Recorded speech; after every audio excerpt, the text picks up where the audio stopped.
Hi! So, this presentation is about how to book more clients kahit natutulog. Okay, so to introduce myself, I am Patrick Jan Formoso, founder and developer of Sign AI Solutions. So, for the last 5 years, I've been in the digital marketing and e-commerce industry, specializing in Facebook ads and messaging automations. So, for the last 5 years, I've been creating ads, creating creatives, and then directing the traffic to Facebook pages, and then I'm using automations to convert those traffics. And also, I'm a registered nurse licensed in the US and here in the Philippines, and also a top notcher in the local board exam. Okay, so why we started Scion AI? Okay, so the problem is this.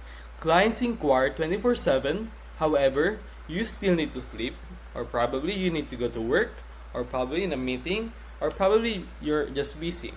So, the thing is, clients inquire 24/7, and then may mga times na hindi mo agad sila na-replyan.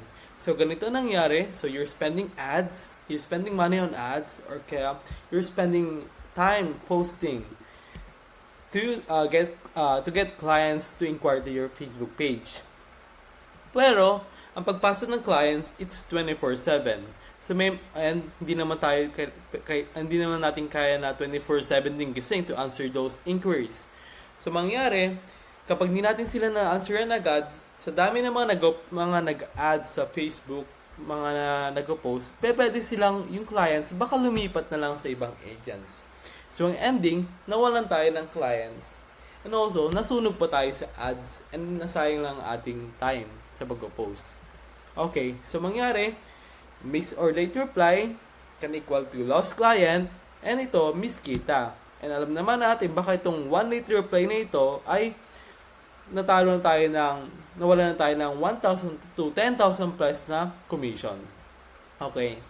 Kaya naman, Facebook ads is sayang kapag hindi nako-convert yung mga customer. So the solution is this, Scion AI Solutions. So, kapag nag-run ka ng ads, nag-run ng Facebook, nag-post, yung mga clients mo, kahit natutulog ka, kahit busy ka, ay merong mga automations na mag-a-assist sa mga customer mo, magsasagot ng quotation nila, para makapag-book ng meeting. Para hindi ka mawawalan ng client, iyak na lang yung competitor mo, no? So, yun siya.